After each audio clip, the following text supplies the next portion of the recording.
Bismillahirrahmanirrahim. Wa sallallahu wa sallam ala nabiyyina Muhammad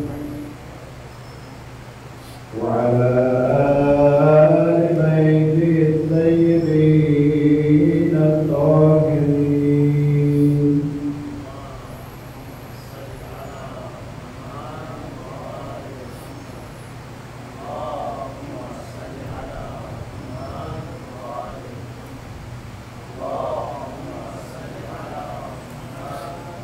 Ya laitana kunna ma'akum fafuza fawzan 'azima.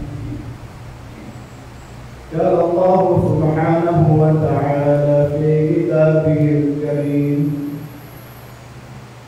A'udzu billahi minasy syaithanir rajim. Bismillahirrahmanirrahim.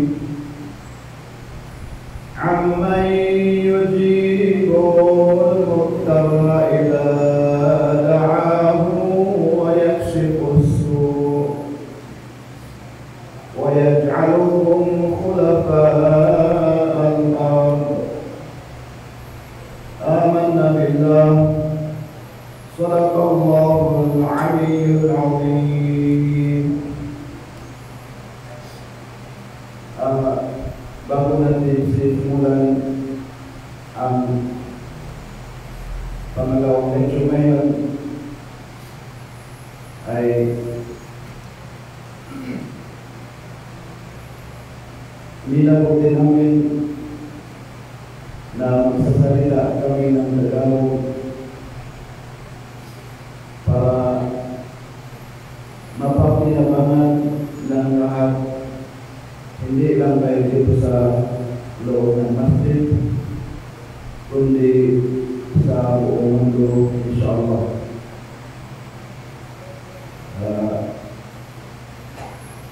At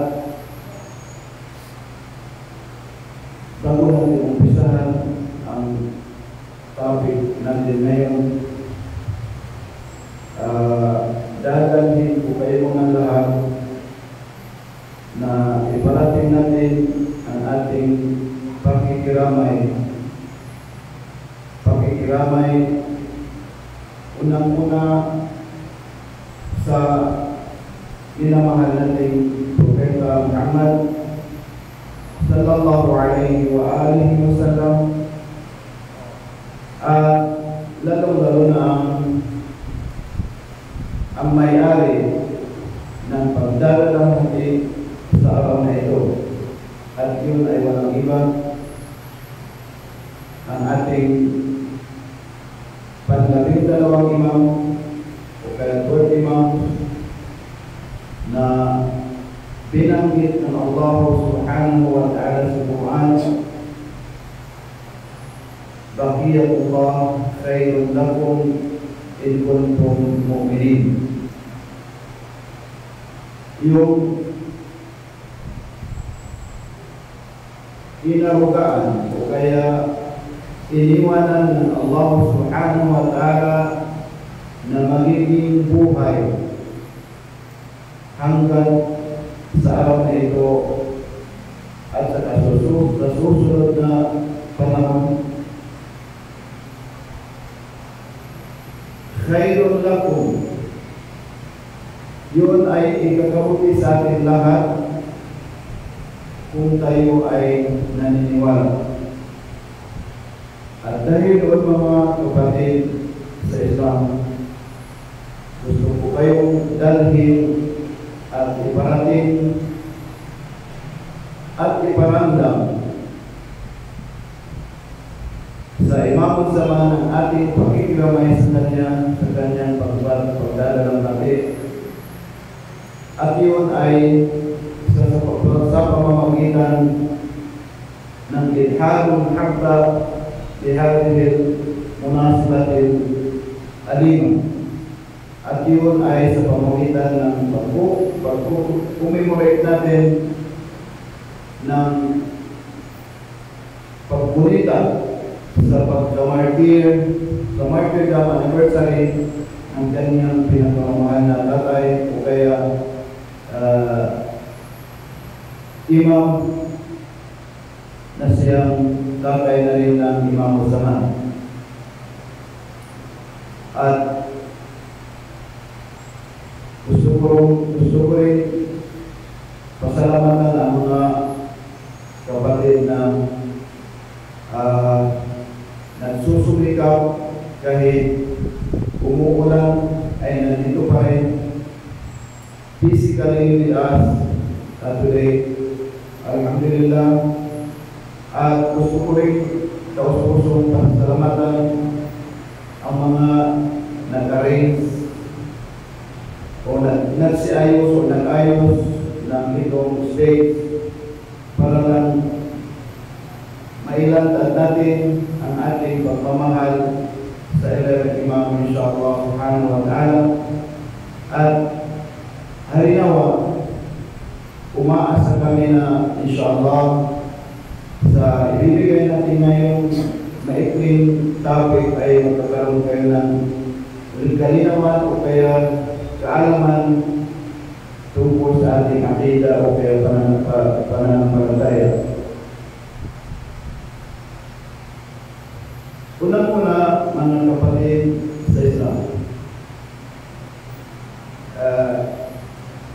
naririnig natin itong ayat na binigkas ko o kaya binasa ko sa inyo ngayon lang. At yun ay dapat ang lahat ng nagmamahal sa Rasul, Shia man o kaya hindi Shia, Muslim na kahit anong lahi at anong attachment o kaya paniniwala, ay alam nila lahat. At kung hindi pa natin alam, lalo-lalo na itong mga followers ng Al-Bayt, dapat alamin natin at yun ay narapat. Yastardi mulana an nahfala hadhihi ayat. Kailangan natin na i-memorize itong ayat dahil kung dumating o darating man sa atin ang halimbawa pagdadalang natin o kaya problema, lalo-lalo na kung ang problema na yan ay parang naputol na ang lahat ng asbabul madiyah, ang material na paraan na para maso ang problema na yan, dapat hindi yung kung ano-ano ang pinibigkas natin, no? Dapat we have to rely to Allah subhanahu wa ta'ala and give everything to Him through this ayah. At walang followers ng Ahlul Bayt na hindi nakakaalam nito. Kung hindi pa ninyo alam, you have to memorize and look for that. Look for this ayah. Madali na isang statement lang, isang ayah lang. Ang sabi ng Allah subhanahu wa ta'ala, itong ayah, it includes all our belief. Nandito ang ating paniniwala at pwede rin natin ma-answeran o kaya masagot ang mga pagdadalawang o pagdadalawang isip o kaya pag-aalinlangan ng mga taong ayaw makikinig sa atin o ayaw makikinig sa katotohanan. At yun itong ayat na ito, no? Bismillahirrahmanirrahim. Amman yujibu al-muqtarra ila da'ahu wa yaksifu su' wa yaj'alukum khulafa'al ardi. Yun lang yun. At ang siya kung maririnig yun, lahat-lahat yan, sabay-sabay. Lalo na yung tatib o yung imam magdua, kung sasabihin yun, lahat yun ay sabay-sabay. Makikita mo na parang whisper of the beast, no? Parang yung tinig ng mga beast, yung honeybee, kung saan na gusto nila mag-iipon-ipon, o kaya mayroong mga danger na dumarating yun. Nakikita mo ang mga bees na whispering each other. Parang gano'n yun. Tayo hindi. Kung binabasa na yun ng imam, walang sumasabay. Yun na yun ay na patatanda na yun natin alam. O hindi natin talaga alam ang kahulugan ng ayat na yun. Surah An-Naml,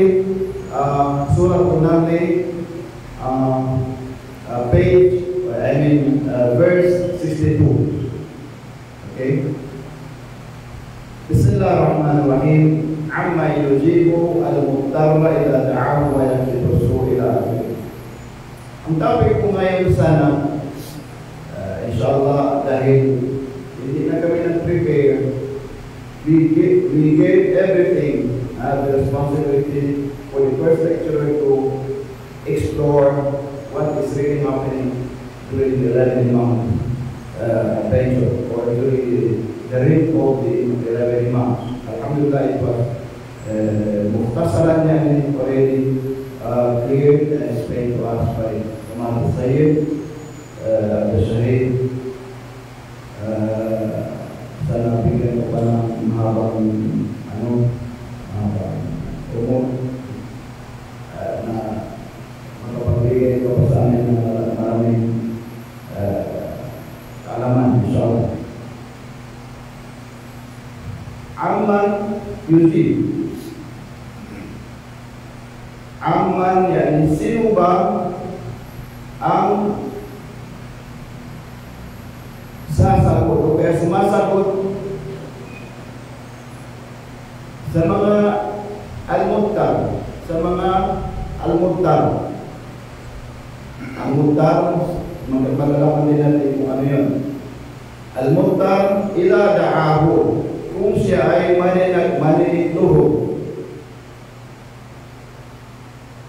maninikluhod sa Allah subhanahu wa ta'ala, at siya rin ang mag-aalis ng kasamaan o kaya panganib sa kanya, at siya rin, yani Allah, yaj'alukum, ang gumawa sa inyo bilang tagapagmana ng lupain na ito sa bawat henerasyon. Yun ang lantad na mahulugan ng ayat. Ibig sabihin nun, kung titingnan natin zahirul ayat, ang lantad na mahulugan ng ayat ay as if yung du'aul hakiki, ang panalangin na totoo na gagaling sa puso, yastarjimul ijabah, kinakailangan nararapat na may kasagutan. Pero that is not our topic. Hindi yun ang gusto natin ipaliwanag. Itong essence ng al-muttar kung ano yan. Al-maqsud bil-muttar bil-ayat. Yun ang gusto natin tatalakayin ngayon, inshallah. Tungkol sa ayat na ito, we have two opinion. Meron tayong dalawang rayon. Yan yung opinion. Opinion given by the late Ayatollah Muhammad Hussein Tabatabai, yung author ng Al-Mizan, the scale of Al-Mizan, Tafsir al-Mizan, the scale, no? Siya author. Ang sabi ng Imam Tabatabai, ang unang rayon, unang opinion ay ang muttar ay huwal insan alladhi yanqati'u ila Allah, ay siya yung isang tao na munqati' ila rabbih, yani ang lahat ay ibinigay na niya sa kanyang Panginoon. ang lahat, ha, ang lahat-lahat ng problema na dumaing sa kanya ay ibinigay na niya, ay naputol na lahat. Ano ang naputol? Asbabul madiyah. Yani naputol na lahat kung paano al-ilaj, paano na maisagawa o kaya how to cure this problem. Ang lahat-lahat ay yani naputol na lahat. Asbabul madiyah. Naputol na lahat ang kanyang pag-asa para mawala itong problema na ito. So sabi niya, ang tao na yun ang pagtawag sa kanya, al-muhtar. Pero kung tingnan mo sa ayat, yung unang ayat na binanggit ng Imam Tabatabai o Ayatollah Tabatabai is yung unang rayon niya, unang opinion ay itong ayat, qala rabbukum ud'uni astajib lakum. Yani ang sabi ng Allah subhanahu wa ta'ala, qala rabbukum, ang sabi ng iyong Panginoon, ud'uni, ya Muhammad, sabihin mo sa kanya na magdua sila sa akin o kaya manalangin sila sa akin ng totoong-totoo. Yani du'aul hakiki, dapat yung dua na katotohanan. Lita, astajib lakum, ay aking sasagutin ang kanilang panalangin. Pero kung tingnan mo sa ayat na yun, no, ay wala kang makikita, du'aul hakiki, yani yung totoong dua, wala. Ang binanggit ng Quran, ay ud'uni, magdua kayo sa akin, manalangin sa kayo sa akin, tawagin niyo ako, astajib lakum. Yani, tatanggapin ko ang inyong panalangin. Tatanggapin. Walang binanggit, du'aul hakiki. Yani, yasduril minal insan. Yung dua na taus-pusong dua, sincerely, tapos, yastajibu lijaba, kinakailangan talaga namin na tanggapin ng Allah at magjawab Allah. Wala. So, hindi natin makikita sa first ayat. Ang pangalawa, sabi ng Quran, al-ayat tufassiru ihdahuma al-ukhra. Ang ayat, kung hindi malinaw, dapat ipaliwanag din ng ibang ayat para maliwanagan. Ang pangalawang ayat, sa opinion ng Ayatollah Tabatabai, itong ayat, amma yujibul muhtar. Sino ba ang sumasagot sa mga panalangin ng mga sila na nanganganib ang kanilang buhay? Sino ba? Dapat galing sa al-muhtar. Ila da'ahu, kung siya ay maghihingi sa Allah, kung siya ay manalangin sa Allah. Ang panalangin na yun ay yastajibu du'a, yastajibu ijabah. Kailangan na tanggapin yun ng Allah. Pero kaninong du'a, dapat galing sa al-muhtar. Al-muhtar. Ang tao, ginawa niya na lahat ang paraan para masolve ang kanyang problema. Pero hindi pa rin. Wala na siyang makita. Ang pagtawag doon, sabihin ni Ayatollah Tabatabai, al-muhtar. Yani, kung hindi mo na masolve ang problema mo, naghingi ka na ng tulong sa lahat-lahat ng kaibigan, pati sa doktor, ibigay mo na yan sa Allah. Ang pagtawag mo na yun, al-muhtar.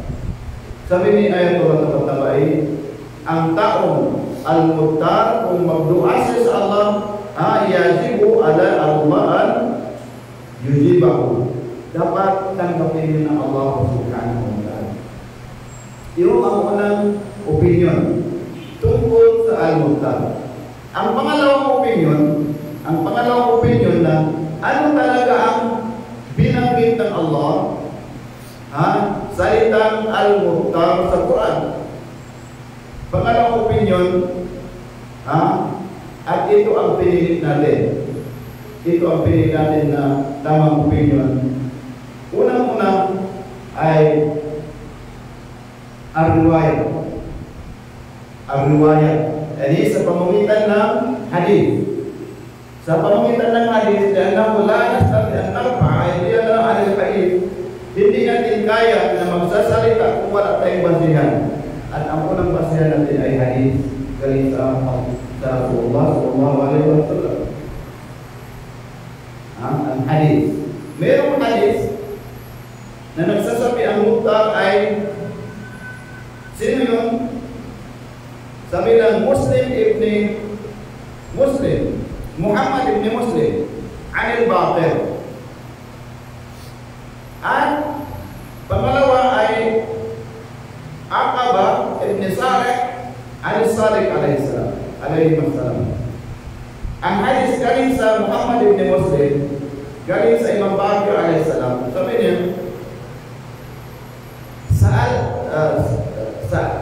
Sa'altu, yani tinanong ko siya, sabi ni Muhammad ibn Muslim, tinanong ko Imam Baqir, hawla hadhihi al-ayat, kung ano ang ibig sabihin ng ayat na binanggit natin, amma yujibu al-mukhtar idha da'ahu wa yakshidu. So ano ba ang ibig sabihin ng mukhtar na yun?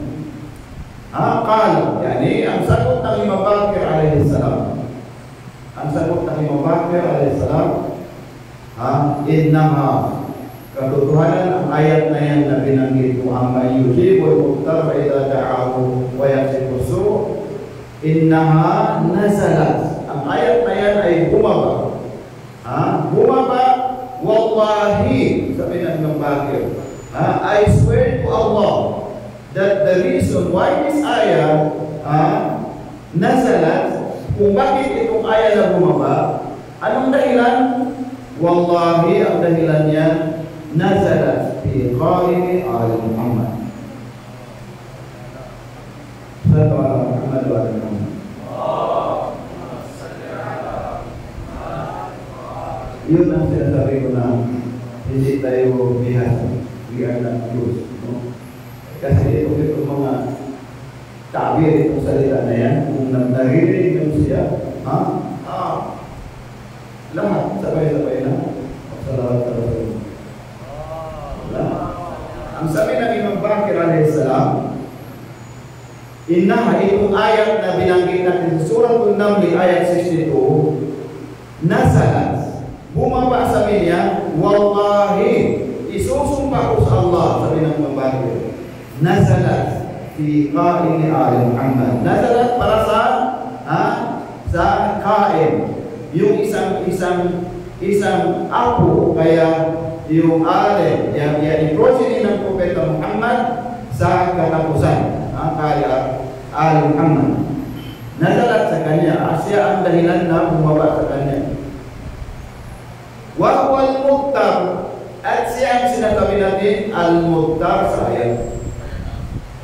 Ibig sabihin doon, yung may yujibul mukhtar wa idha da'ahu wa yaksibu su', ang mukhtar na yun ay imamul zaman. Sabi ng Imam Baqir, wa huwa al-imam, wa huwa al-muqtada, wa huwa al-mukhtar, siya ang sinasabi natin al-mukhtar sa ayat. Idha kharaja, kung siya lumabas, kung ang imamul zaman ay lumantad, salla khalfal maqam, yani lalantad ang imamul zaman doon sa Makkah Mukarramah, sa ulihan ng Maqam Ibrahim. Kung halimbawa maghanti tayo, no?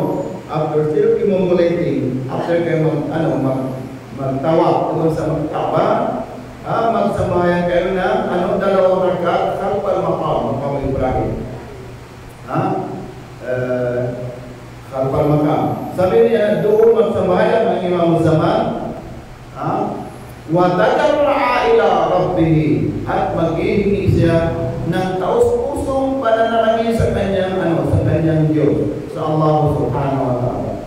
At sabi ng idha da'ahu, kung nagdua ang imamul zaman, fala turaddu ra'iyatan lahu abada, ay hindi kailanman hindi kailanman na itatanggi ng Allah subhanahu wa ta'ala ang dua na yun. Bakit?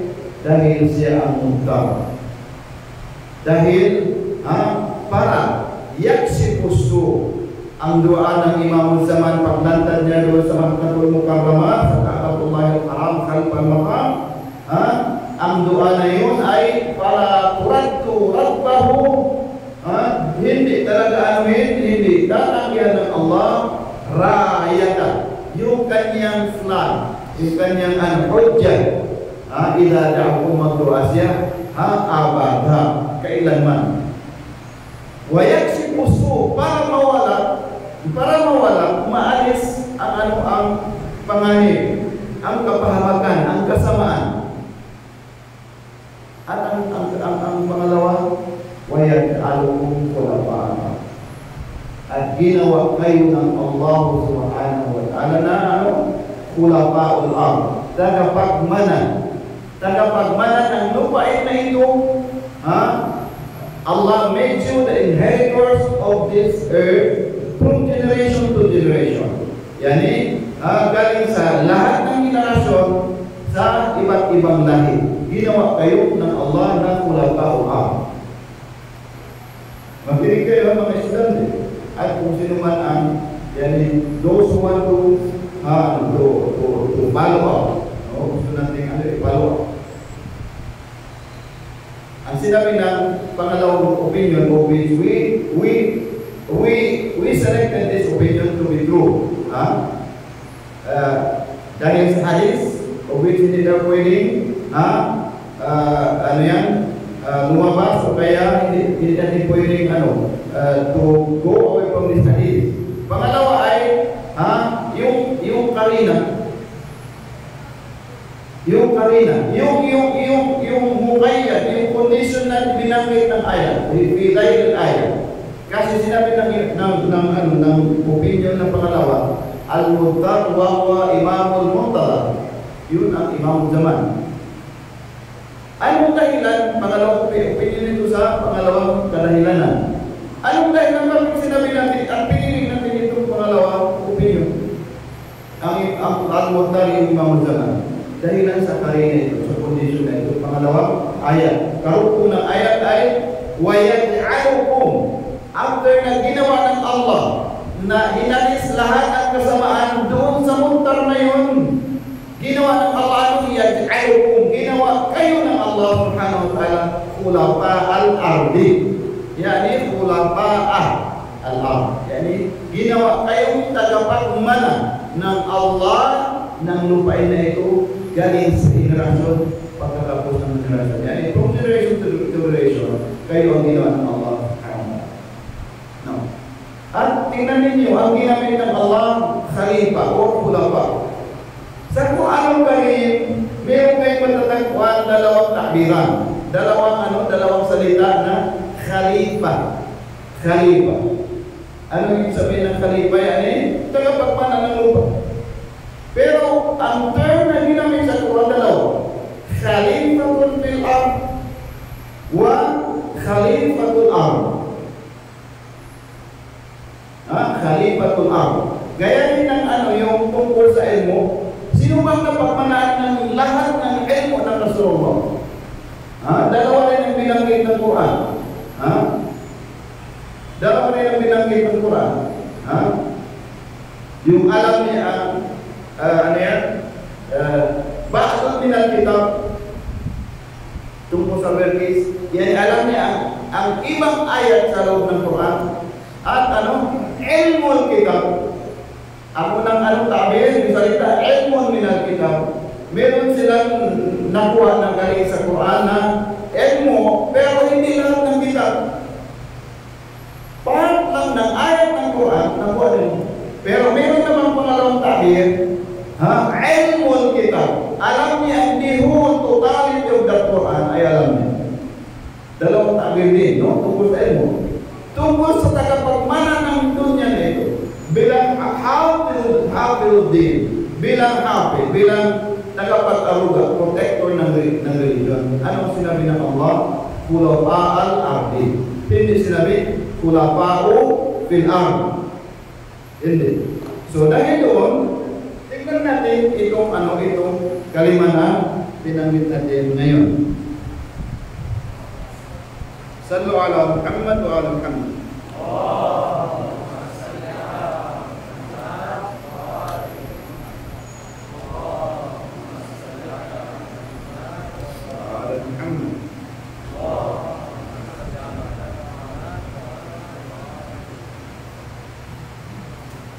Ang takbir, ang salita na ginamit sa Quran ay dalawa, no? Khalifatul ard o khalifatun fil ard. Khalifah fi yani mahdudun bi zaman. Ikaw ay tagapagmana sa panahon na yan, sa henerasyon na yan. Khalifatun fil ard ang ginamit ng Quran. Kung tingnan lang natin na without scrutinizing, operating that ayah, makikita natin na pareho lang yan. Khalifah dito sa mundo, what is the difference between the two? Pero nasa Quran din yan, okay? Nasa Quran din. Khalifatun fil ard, ang dalawa ang binanggit ng Quran. Internal insan, khalifatun fil ard. Halimbawa, ano ibig sabihin ng khalifatun fil ard? Ang ibig sabihin doon, kung insan yakturu ala yakum bihadad daw. Yani, bawat isa ay kung makayanan niya na pakinabangan itong dunya, itong mundo. Yani, he can explore and make this world beneficial for the mankind, for that particular generation, ay pwede siyang sabihin ng khalifatul fil ard. Yani, yastathmiru al-ard fi tilka zaman.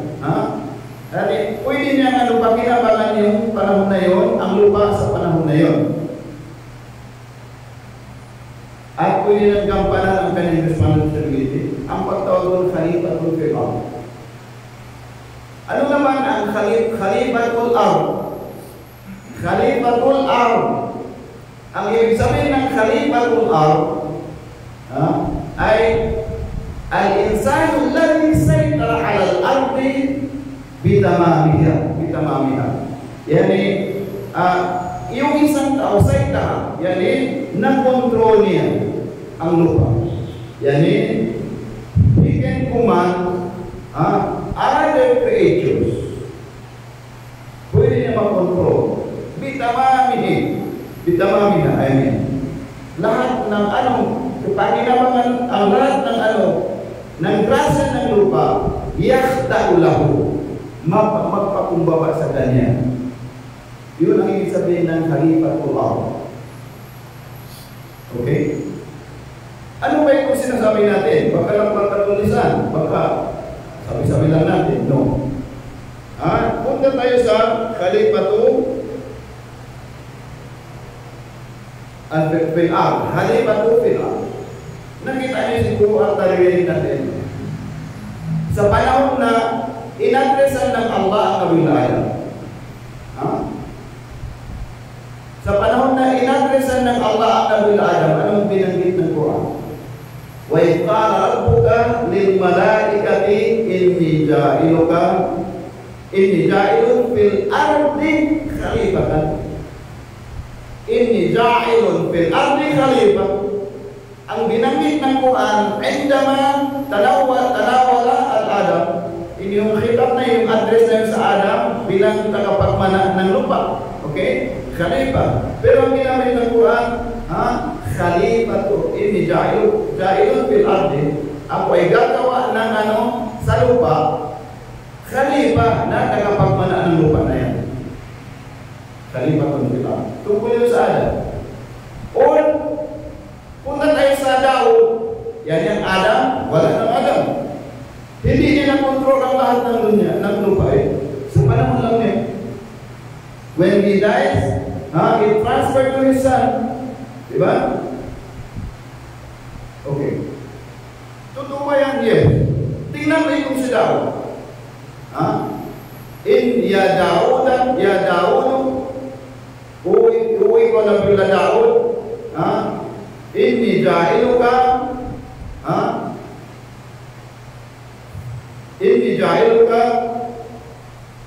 sallu ala Muhammad wa ala Muhammad.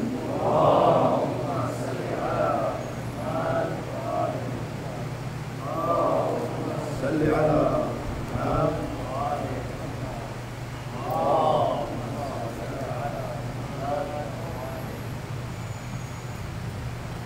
Ya Daud, o ikaw Daud, ja'alnaka khalifatan fil ardi. Inna ja'alnaka khalifatan fil ardi. Ya Daud, o ikaw na Nabi Daud, katotohanan ginawa kita na bilang khalifatan fil ardi, bilang tagapagmana ng lupa. The same ang content ng ayat. Sa Adam, sa Daud, inni ja'iluka fil ardi khalifa. Inna ja'alnaka khalifatan fil ardi. Yun sa Daud. Yani sa panahon ni Daud, ginawa din siya tagapagmana. Paano naman sa panahon ng Muhammad? Paano ng propeta? Sa panahon ng ating propeta Muhammad sallallahu alaihi wasallam, lalo na itong topic natin ngayon, yung may-ari ng pagdadalamhati ngayon, ang Imam Zaman. Ano ang sinabi ng Allah subhanahu wa ta'ala? Amma yujibul muttarra idha da'ahu wa yaksifu su'. Kailanman ang iyong dua, when you pray to Allah, when you ask Allah, everything you will be answered immediately. Ay kailanman ay hindi yan itatanggi ng Allah. Wa yaj'alukum, at ginawa kayo ng Allah subhanahu wa ta'ala tagapagmana ng lahat ng lupain dito sa mundo.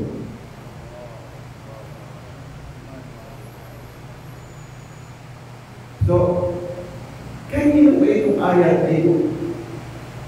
Halil ayat, nangyari na ba itong ayat sa panahon ng ating propeta?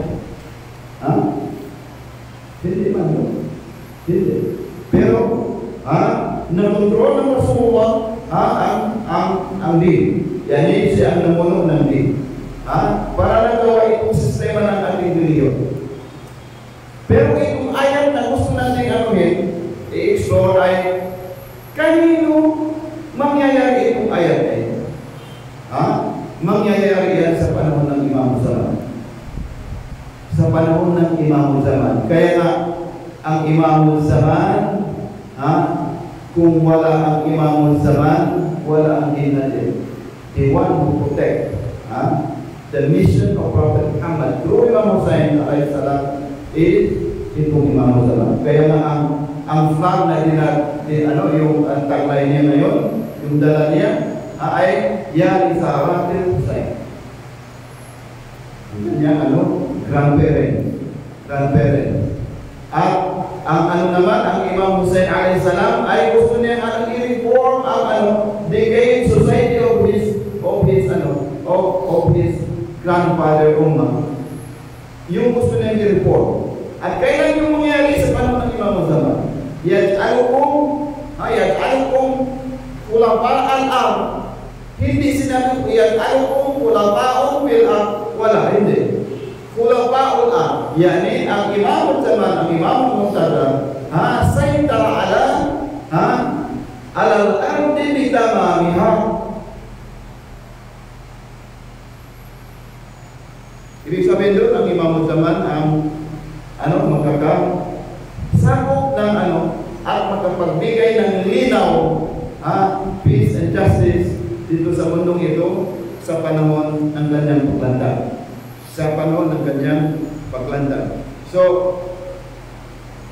nakuha na natin ang dalawang ta'bir na sinabi ng Allah subhanahu wa ta'ala, khalifatun fil ard, khulafa'ul ard, at nakuha na natin kung ano yung sabihin doon. Kaya na, kung bilang siya ng Imam Zaman o bilang siya ng Rasul at Ahlul Bayt, when you say this ayah wa amma yujib, huwag ito kalimutan, sino man sa atin. Kung babasahin natin yun, automatically itong isipan natin ay as if you are connecting to Allah subhanahu wa ta'ala, that this problem, itong problema mo ay sa pamamagitan ng barakat ng Imam Zaman ay mawawala.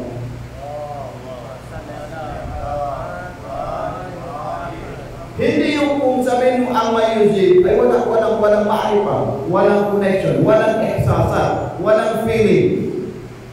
Walang feeling. Kahit hindi imam, kahit kayo mga babae, kung meron kang gustong lutasin na problema, hindi mo masolve, huwag mo nang sabihin kung saan. Huwag mo na parang kaya na dito sa simbahan, ang gano'n.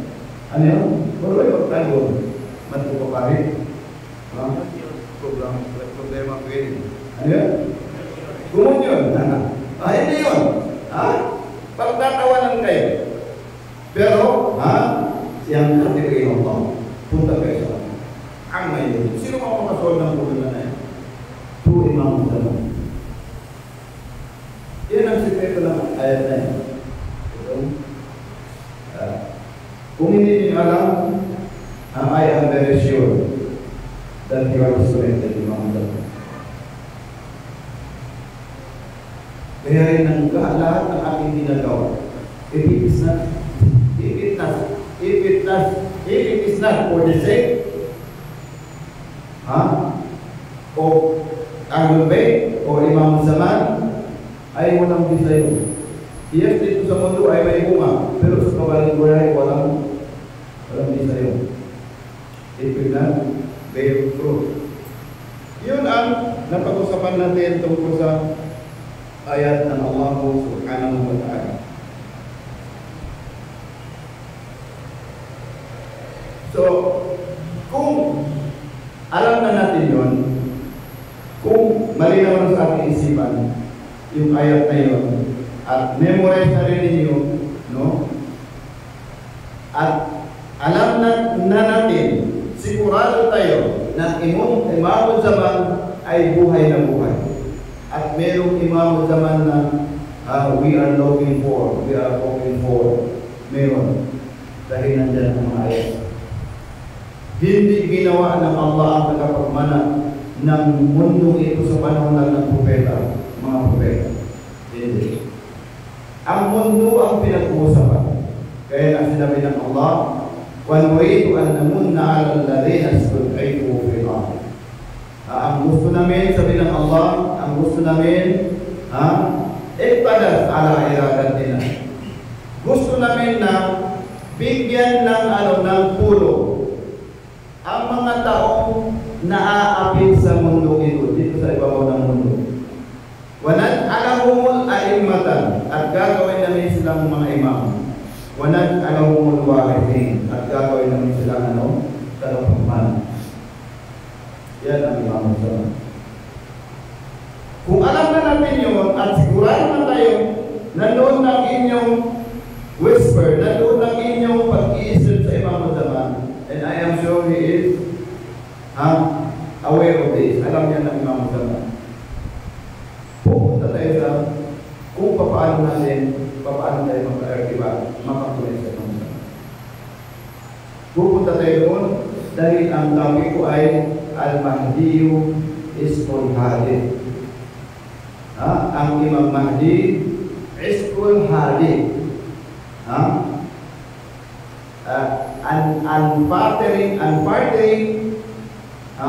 Unfaltering attachment and love for Imam Mahdi. Unfaltering, unshakable attachment of every followers and love for his or for Imam Zaman. Yun ang tawag. Kung alam na natin ang introduction na yun, ay punta tayo sa paano tayo tahlil alaqatuna ma Ahlul Bayt. Kung paano tayo makakulit sa Ahlul Bayt ng Rasul sallallahu alaihi wa alihi wasallam. Indana parika, meron tayong dalawang group.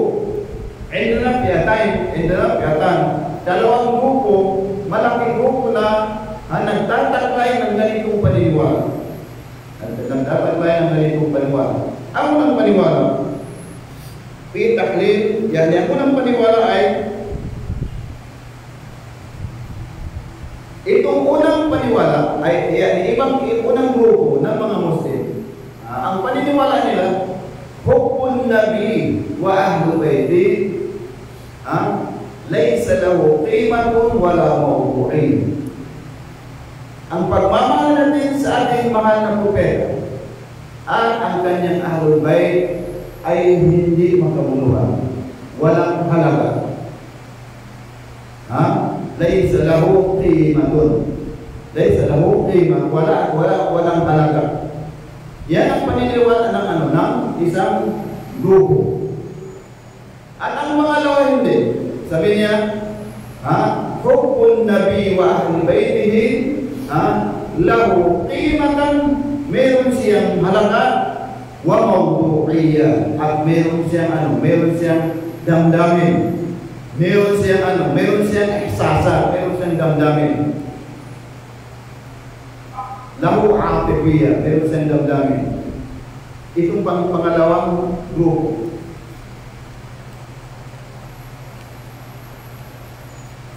So, yung unang nagsabi na hubbun nabi, walang pag-alam.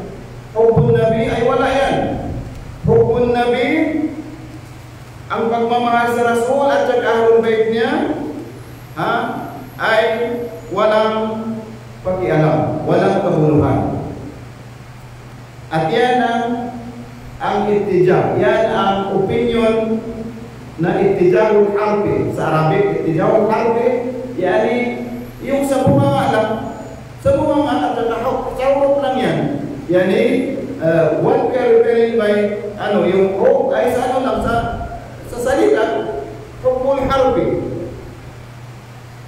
Ang paniwala nila pagmamahal sa Rasul ay walang halaga. Yani hukm nabi, hindi yun ang kailangan, hindi yung makapasok sa surga, sa paraiso. Sino ang mga tao na yun? Sabi niya, ang unang tiyak na nagsasabi na ang hubbun nabi wa ahlul baiti ay walang tima, walang halaga. Yan ang paniniwala ng ibang salafiyun. Hada ittidahu min ba'd salafiyin. Galing yan sa mga hindi lahat. Ibang salafiyin, ibang salafi na magmahal ka man sa kanya sa pamamagitan ng celebration or wapiyat, commemoration, ay walang halaga yan, walang connection yan, wala.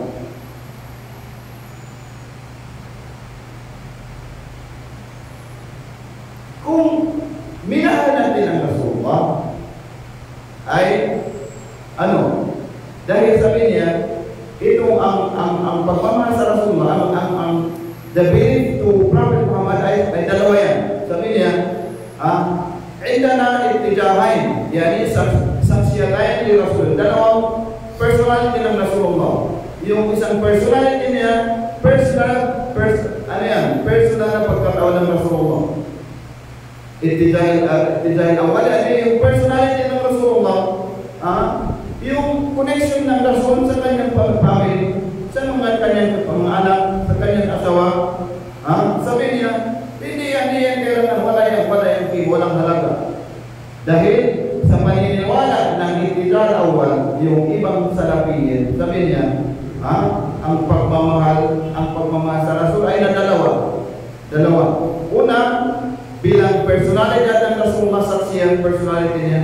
Ano yun? Pagmamahal ng Rasul sa kanyang pamilya, sa mga kaibigan, sa asawa, sa mga anak. Wala tayong pakialam, sabi na, ito paniniwala. At ang pangalawa, yani ang pagmahal natin sa Rasulullah, bilang da'iyatun ilallah, bilang propagator ng Allah sa kanyang religion, propagator ng Allah subhanahu wa ta'ala ng kanyang religion. Bilang propagator lang. So we love Prophet Muhammad being a propagator of the religion of Allah subhanahu wa ta'ala, bilang propagator lang. Pero hindi yun, bilang yun. Ang kailangan natin at al-ittiba, yung sumunod ka kahit walang pagmamahal, yan kulog ka dyan na makapusap ka na sa surga, sa paraiso. Ang sabi nila, anong dahilan? Ang sinabi ng Allah, sabi nila itong grupo, Kung in kuntum tuhibbuna Allah, fattabi'uni yuhibbukum Allah. Ang sabi yung mga batos salafiyin, yung pagmamahal sa Rasul, hindi kailangan. Basta sumunod ka lang sa kanya. makapasok ka sa surga. Ano dahilan nila ganito? Kung totoo na nagmamahal ka sa Allah, fattabi'uni, ang ginamit ng Allah, ittiba. Yani sumunod kayo sa akin, sa Rasul. Sumunod kayo sa Rasul. Hindi sinabi, hindi sinabi ng Allah, mahalin ninyo ang Rasul. Hindi. Pero ang sinabi ng Allah, ittiba, yani to follow. Sumunod. Yung kung sumunod kayo sa Rasul, mahalin kayo ng Allah, at makapasok kayo sa surga, makapasok kayo sa paraiso. Yuhibbukumullah, wa yaghfir lakum dhunubakum. At ano din ng Allah? Yani patawarin kayo ng Allah. Yun ang dahilan nila. Tingnan mo ang yung dahilan ng mga bago salapiyin, ibang salapiyin, ibang mga salapiyin. Sallu ala Muhammad wa ala Muhammad.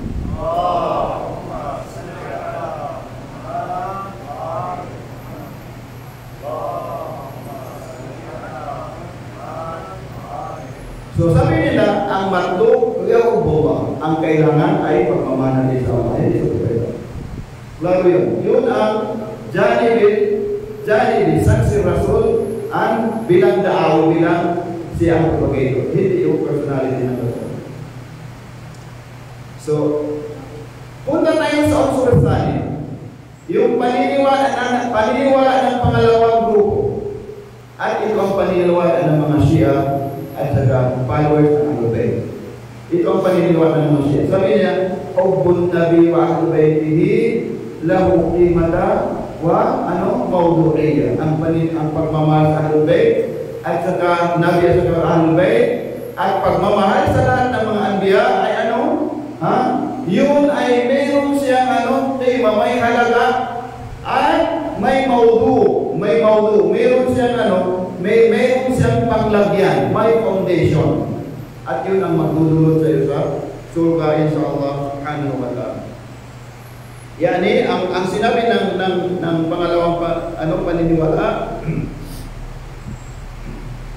sabi nila al-madaru, ang paniniwala nila ng itong pangalawa ay sallu ala Muhammad wa ala Muhammad.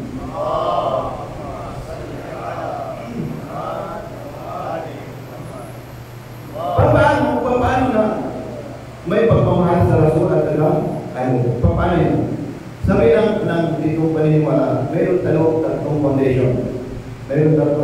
foundation. Indana da'ain. Hindi amatul ula, ang unang foundation ng ating sinabi na ang tukun Nabi wa Ahlul Bayt ay meron siyang haligi, meron siyang pagmamahal, o kaya meron siyang halaga. Unang sabi niya, at di amatul ula, ang unang pahal o kaya paniniwala, sabi niya, sa paniwala ng Shia, hindi kagaya ng paniwala ng mga Salafiyun, ibang Salafi. La yujad indana at-tafqiq bayna saksiyatay Rasul. Wala, hindi natin sinisipare.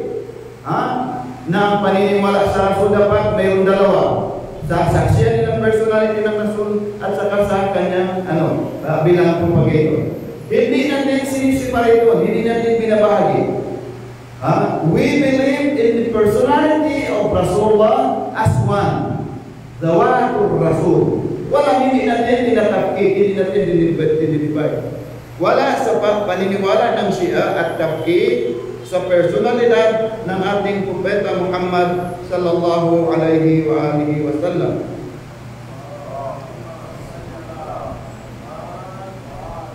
Ang paniniwala natin na ang dawatul Rasul, ang pagkatao ng ating propeta ay bitamamihi. Sa lahat ng kanyang pagkatao ay siya ay khalisatun lillah. Yani mukhlas. Isa siyang safi. Yani purified. Hindi lang siya sa lahat ng mga propeta. Sila ay mukhlas. Mukhlas o kaya sabihin natin na safi, malinis. Purified o kaya infallible. Naalala ko tuloy yung debate ng isang pastor sa Manila. Pati itong balik isa. Basta beauty answer. Hindi siya mag-answer siya. May tako lang yan. Bakit sinabi mo na ang rasul ay maksum? Meron pa sa Quran? Meron pa sa Quran ang propeta ay maksum? O ang lahat ng mga propeta ay maksum? O, hindi nakapagbigay. Yun ang paniniwala ng mga Salafiyo. Hindi sila pumunta sa... Hindi nila dinagdala ng kanilang ulong, ang kanilang elmo. So, ano nangyari? Kung po sinakalo tayo. Dahil sa atin ay walang takik. Takik, ibig sabihin na, ito sa iyo, ha? Ito sa iyo. Dalawang itidag, dalawang opinion. Ito doon, ito doon.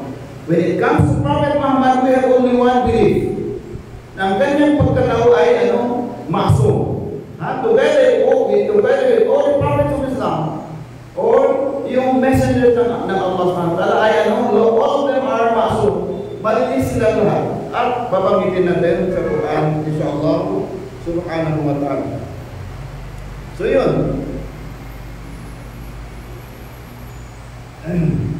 Sallallahu ala Muhammad wa ala Muhammad.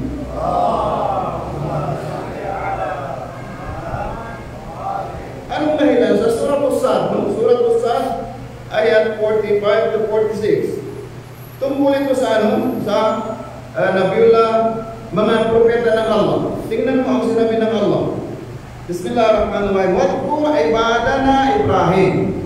Wadkur ibadana Ibrahim wa Ishaq wa Yaqub ulul aidi wal absar.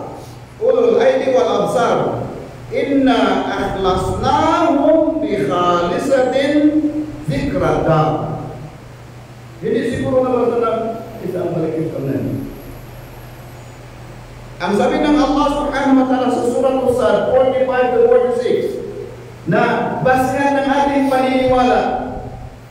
Basihan ng ating paniniwala na sa atin ay walang tarkib. Hindi natin binabahagi ang pagkatao ng isa ng propeta ng Allah. Hindi. Yani kullu dawatihi, ang kanyang katawan lahat ay isa lang paniwala natin, malinis. Anong dali natin ng itong itong pananaw? Sa Surah As-Sad ayat 45 to 46, sinabi ng Allah subhanahu wa ta'ala. Ang sinabi ng Allah subhanahu wa ta'ala, wadkur, alalahanin mo ya Muhammad, ibadana Ibrahim, ang tungkol sa aming alipin na Nabiullah Ibrahim. Alalahanin mo ya Muhammad, ang tungkol sa aming alipin na sino? Si Ibrahim, wa Ishaq at Ishaq, wa Yaqub at Nabiullah Yaqub, ulul aidi wal absar. Ulul aidi wal absar, sila ay nagtataglay ng kalinisan. Sila ang nagtataglay, yani yung katangian nila ay malinis. Ulul aidi wal absar at pananaw ng malawak. Yung binanggit ng Quran, Ibrahim, Yaqub, Ishaq, ulul aidi wal absar, sila ay nagtataglay ng kalinisan, ng kalinisayan. Bikhalisatin akhlasnahum, ginawa namin silang malinis. Akhlasnahum, ginawa namin silang malinis. Bikhalisatin zikrata, upang ipaalala sa mga taong gustong makita nilang katotohanan. Dahil ang paniniwala mo sa isang propeta na makasalanan ay isang kasalanan sa Diyos. Isang malaking kasalanan sa Allah subhanahu wa ta'ala. Dahil ang paningin ng mga Shia, hindi gagawin labag sa katarungan ng Allah, magpadala siya ng isang tao bilang guide na isang makasalanan din at hindi yung tatanggapin ng matinong pag-iisip. Anong basahin natin ito, Yan ang mga Shia. Yan ang mga Shia. Yun ay tungkol sa Ibrahim, Surah As-Sad. Ngayon punta tayo sa indama na nagkalam ang Musa.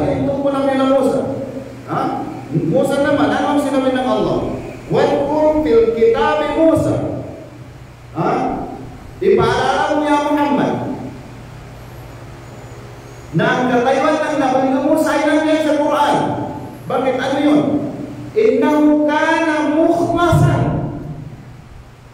Innahu, ang katayuan ni Musa, Nabi Musa ay, ang katayuan niya isa siyang Nabiullah mukhmas, Nabi ng Allah na mukhmas, malinis, tahir, malinis, infallible, sinless, mukhmasan, nabiyan, rasulah.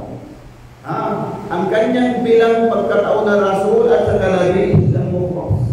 Hindi siya makasalanan, gaya ng paningin niya. Gaya ng pananaw ng mga salafiyun. Hindi lahat. Pero ang pananaw ng Shia, it is all tunakatayan based from the Quran and Hadith ng Rasulullah. Pero makinig kayo mabuti, ha? So, sanabi ng tungkol sa Musa alayhi salam, wadkur fil kitabi Musa, innahu kana mukhmasan nabiyyan rasula. Ang katayuan ng Musa ay mukhmas. Hindi mukhlis, ha? Hindi sincere. Ang sincere ay pwede natin abutin yan. Yani anyone from us who wants to reach this martaba, this level of consciousness, ay pwede natin aabutin yan. Paano? Birriyadati wa ziyada. Yan binsiha na dapat magsikap tayo. Ano natin? Dapat lumayo tayo sa lahat ng kapahamakan ng dosa, kasalanan. Hanggat maabot natin itong daraja ng mukhlis. Muslim can be mukhlis, pero Muslim like us, ordinary Muslim, to reach that mukhlas, hindi. That is the level. Daraja ng mga propeta at mga rasul. Kasama doon ng ausya ng Allah Subhanahu ng mga propeta. Kasama doon ng ausya. Pangalawa na yun, no? Palawang ayat. Tungkol sa Nabi Musa alayhi salam. Tingnan mo naman ang tungkol sa Nabi Yunus. Tungkol sa Nabi Yusuf. Tungkol sa Nabi Yusuf. Tungkol sa Nabi Yusuf. Ano ang sinabi ng Yaqub? Ubiyaddas aynahu. Ang kanyang yung pag-iyak. Hindi siya nag-complain. Hindi siya hamad bihan. Hindi siya nag-complain doon sa kanyang mga anak pag hindi nyo pinabayaan. Hindi. Nag-complain siya sa Allah Subhanahu wa ta'ala. Ano ang sinabi ng Allah Subhanahu wa ta'ala tungkol sa Nabiullah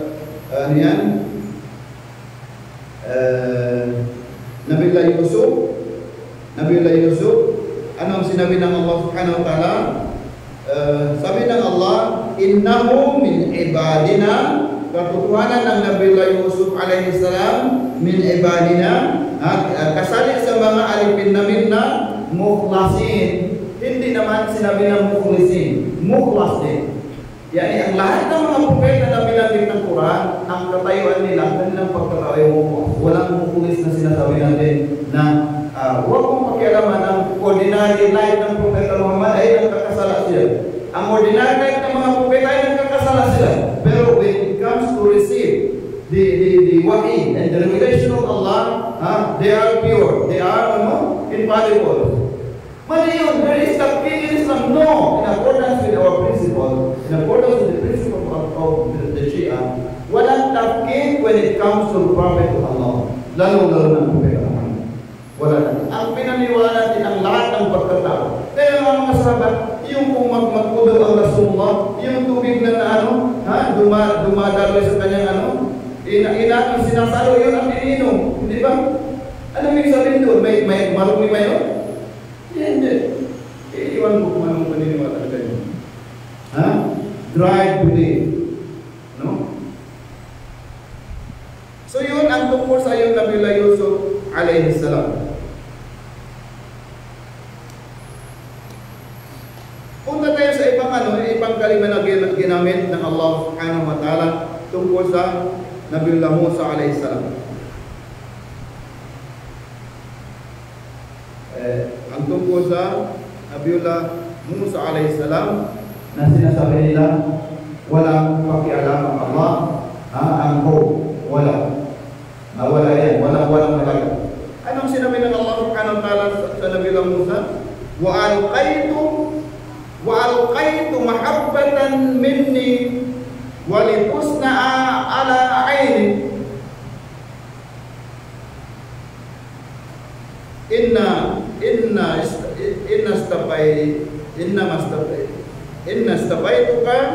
Ha?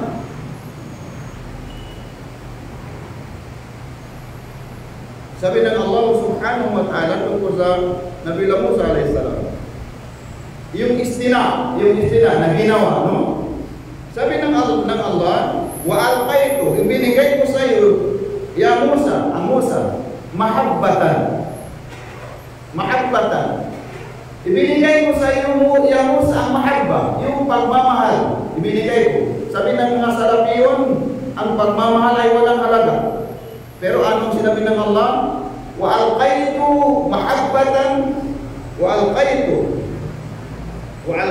mahabbatan minni. Ibinigay ko sa iyo, Musa, ang pagmamahal galing sa akin. Walipusta ala aini, at ginawa kita para sa akin. Ano yung sabihin doon? Mahabba yun. Pagmamahal yun. Bakit sinabi walang halaga ang pagmamahal? Wala din sa Quran. At ito pa ang pinaka-right, yan ang pinaka-mainam na paniniwala, pananaw ng Ahlul Bayt, ng mga Shia tungkol sa Zawatul Rasul, yung pagkataon ng Rasulullah at saka mga Ahlul Bayt. Anong sinabi ng Allah? Sa surah Al-Ahzab, ayat alam ninyo na, innama yuridu Allah liyudhiba ankum ar-rijsa ahlal bayt wa yutahhirakum tathira. Hindi lang ginawa ng wakas na bukasan, hindi lang yun. Sinabi ng Allah, ang gusto namin, galing sa kagustuhan namin yan, na o kayong mga Ahlul Bayt ng Rasulullah, ginawa ko kayong na tathir, ginawa ko kayong malinis, yutahhirakum tathira, sabi yan, ginawa ko kayong malinis. Ang Propeta Muhammad at sa Ahlul Bayt ng Rasul sallallahu alaihi wa alihi wa sallam. Yun ang unang diam, ang unang foundation ng ating paniniwala ng Propeta Muhammad ay malinis, at ang pagmamahal sa kanila ay mayroong halaga, at mayroon siyang mawdu'iyya, mayroon siyang kinatatayuan galing sa Quran at sa hadis ng propeta. Ang di'amatul tsani, ang pangalawang ayat, ang pangalawang foundation ay tungkol sa ang pagmamahal, al-hubbun nabi wa ahlul baitihi, yan ay hubbul fitrah. Yan ay nakabukis yan sa ating isipan. Ay tawallada ma'an. Yani kullu insanin tawallada ma'a fitratihi. Ang lahat ng pinanganak dito sa mundo ay meron siyang original na pagmamahal. Yung fitra. Yung fitra na yun ang tingnan natin kung insyaAllah makinig kayo para malaman natin ang ating akida o kaya paniniwala. So, kagaya ng ating pagmamahal sa ating tatay, pagpapamahal natin sa ating mga anak, pagmamahal natin sa ating mga asawa. Sa ating asawa lang po, mga asawa. Sa ating asawa, yan ay tabi'i. Petra yan, Petra. Petra yan. At ang petra ng tao, ang petra natin ay ang gusto natin magmahal. Diba? Gusto natin magmahal. Yun ba yun? Lahat tayo ay mayroong pag-isip na gusto natin magmahal. Kahit mayroong may namahal, gusto pa rin ng iba. At fitrat ng tao ay hubbul kamal. Mayroon siyang pagmamahal sa kamal. Yan yung perfect. Diba? Perfect at saka jamal, maganda. Maganda at saka perfect ang hinahanap ng mga tao. At yun ay ang pagtawag ng fitra yun. Hubbul fitra. Ang pagmamahal yun.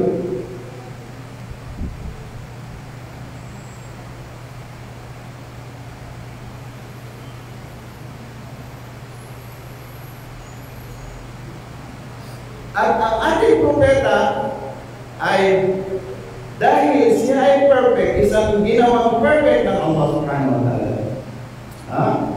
Ginawa siyang perfect ng Allah subhanahu wa ta'ala. Ilan, kung gano'n ang ating pagmamahal, ay gusto nating mahalin yung perfect. Di ayaw natin sumunod sa yung hindi perfect. Abangan, ano yun? Ano yung ayat? Apamayah ilal haqi ahad wa yung taba.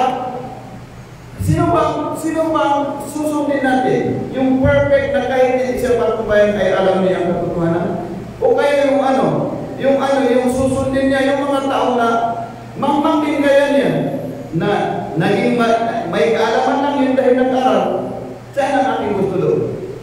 Ang petrat natin, ang petrat natin ay tatawagin tayo ng ating yung pagkatao na ang mahalin natin dapat yung perfect. Di ba gano'n? So, ibig sabihin doon yung pagmamahal natin sa Nabi at saka sa Ahlul Bayt ay dahil yun ang panawatan ng ating firma na gusto natin magmahal sa maganda at gusto natin mahalin ang perfect. Bima anna Allah jama'un nukit po. Dahil ang Allah Ta'ala ay maganda, meron siyang mga pangalan na magano, lahu sifat, meron siyang sifat katangian na jamal, mahal natin ang Allah. Dahil ang ating prophet ay meron siyang sifat na perfect, mahal natin ang prophet sallallahu alaihi wasallam. Yun ay panawagan lang ang Petra, hindi yung Quran. Yan ay naka-okay yan sa ating paniniwala ng ating mga kapatid na followers ng Ahlul Bayt alayhim salam.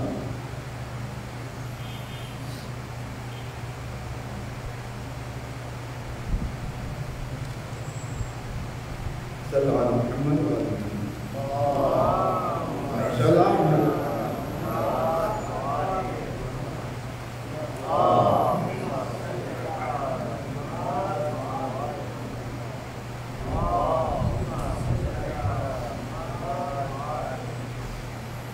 So, ang katapusan ng ating lecture ang katapusan ng ating paniniwala at di'amatul salisa na ang pagmamahal sa Propeta Muhammad at Ahlul Bayt ay mayroong halaga at mayroon siyang paninindigan, mayroon siyang foundation na katayo sa basis ng Quran at saka sa Rasul sallallahu alaihi wasallam. Hindi, yung di'amatul salisa, pangatlong prinsipyo ay hindi yung kagaya ng paniniwala nila bago salapihin ang paniniwala nila na sabi nila pwede kang pumasok sa surga, sa paraiso kahit wala kang pagmamahal sa Rasul, basta sumunod ka lang sa kanya. Sumunod ka sa sinabi ng Rasul, makapasok ka lang sa surga. At kabaliktaran sa ating paniniwala. Kabaliktaran sa ating paniniwala. Bakit ba ginawa ng Allah subhanahu wa ta'ala ang mga alipin natin? Ang kanyang alipin na mga propeta. At ginawa pa sinabi ng Allah sa dila ng Nabiullah Ibrahim a.s. Faj'al al-af'idata minan nasi tahwi ilayhim. Yung af'idah, pagmamahal yun. Sabi ng Allah sa dila ng Nabiullah Ibrahim, Ya Allah, sa dua ng Ibrahim sa Allah, yani gawin mo ang mga puso ng mga tao tahwi ilayhim, na magmahal sa kanyang anak. At kung sino man ang magpunta doon sumunod sa Nabiullah Ibrahim a.s. Af'idatan, ang ibig sabihin ng af'idah, yani hubbun, yani pagmamahal na ginawang duaan ng Nabiullah Ibrahim galing sa Allah subhanahu wa ta'ala. So, ibig sabihin makapuluhan yung sinabi ng Shia na hubbun nabi lahu qima, may pagmamahal, mayroon siyang halaga. Lalong-lalo na itong ayat na alam din natin lahat. Qul la as'alukum alayhi ajran illa al-mawaddata fil qurba. Ang sinabi ng Allah subhanahu wa ta'ala, Qul, sabihin mo ya Muhammad sa mga followers ng religion ng Islam. Sabihin mo sa kanila yung mga naniniwala, wa'amilu salihat at gumagawa ng kabutihan. Anong sabihin mo ya Muhammad sa kanila? Sabihin mo, la as'alukum alayhi ajran. Hindi ko hinihiling sa inyo ng pabuya. Hindi ako hinihiling sa inyo ng pabuya. Gift. Subalit ang hilingin ko sa inyo ang pagmamahal sa aking mga malalapit na kaanak. Yani karib, yani mga Ahlul Bayt ng Rasul sallallahu alaihi wasallam. Yun ay Allah ang nag-utos sa Muhammad sallallahu alaihi wasallam na ipalaganap, ipahatid ang mensahe na ito sa lahat. Na ang lahat dapat mahalin nila. Hindi sinabi, kasi ang mawadda at sakahog, yani al-amalu, al-hubbu wal-amal. Ang ibig sabihin ng mawadda, pagmamahal at saka wal-amal, at saka gawin mo pagmamahal na yun. Ano ibig sabihin ng gawin mo? Yani idharul hubbi. Yani ilantad mo pagmamahal na yun sa gawin mo. Gaya na, itong commemoration ng mga imam or yung celebration ng mga birth anniversary ng mga imam. Yan ang idharul mahabba alayhim. Yan yung paglantad ng ating pagmamahal sa kanila. May basis niya. Ibig sabihin dahil inutusan tayo ng Allah, lahu qima. At yun ay magkabuluhan sa Allah. At yun ay mayroong rules. Mayroon siyang rules galing sa Allah subhanahu wa ta'ala. At yan din ang masdar. Yan ang source ng paniniwala ng Ahlul Bayt ng mga Shia sa ating Ahlul Bayt ng Rasulullah sallallahu alaihi wa alihi wa sallam. So dahil doon mga kapatid, hindi sinabi ng Allah illa hubba lil qurba. Illa tibaa al-qurba. Hindi sinabi ng kaya nang sinabi ninyo na huwag mong hilingin sa kanila na maliban ng sumunod kayo sa akin. Hindi ittiba ang ginamit ng Allah. Al-mawadda. Ang mawadda mas mainam kaysa hubbun. Ang ibig sabihin ng hubbun yan pagmamahal sa loob ng puso. Pero hindi mo ginagawa. Gaya ng karamihan. Gaya ng karamihan sa atin. Ang mawadda ay ibig sabihin al-hubbu wal-amal. Yani, ang pagmamahal na nagkaukit, nakalagay sa ating puso, wal-amalu biha, at yung gawain mo, ilantad mo ang pagmamahal na yun. Gaya ng sinabi ng Suratul A'raf 165, I think, 167. Sabi ng Allah, وَالَّذِينَ آمَنُوا بِهِ وَعَزَّرُوهُ وَنَصَرُوهُ وَاتَّبَعُوا النُّورَ الَّذِي أُنزِلَ مَعَهُ أُولَٰئِكَ هُمُ الْمُفْلِحُونَ. Sabi ng Allah subhanahu wa ta'ala, وَالَّذِينَ آمَنُوا بِهِ, yung mga naniniwala sa Rasulullah. وَعَزَّرُوهُ, at kayong azzaru yani ta'ziru yani idharul mawaddah. Ang ibig sabihin ng ta'zir yani ilantad mo ang iyong pagmamahal sa amal, sa gawain. Ilantad, ipamahalayan. Ilabas mo yun. Ilantad mo yung pagmamahal. So, paano? Sa pamagitan ng commemoration.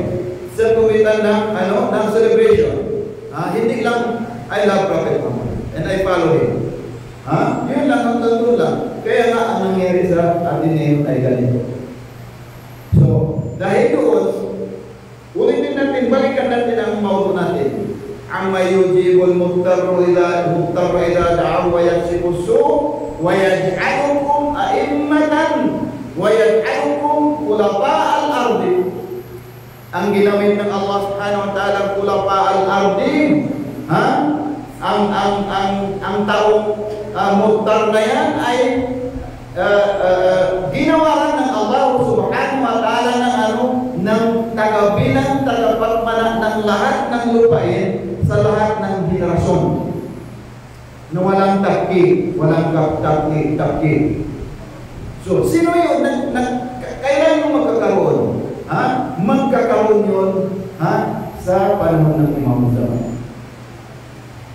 Pagkakaroon yun sa panahon ng Imam Zaman. Gaya nga, magkakaroon ba yan? Kaya nasabihin natin na ang Imam Zaman ngayon ay tunong talaga mayroon. At ipinanganak. Hindi yung ipapanganak pa lang. Ay, hindi doon ang topic natin. Inshallah, i-continue ko yun. Pinanganak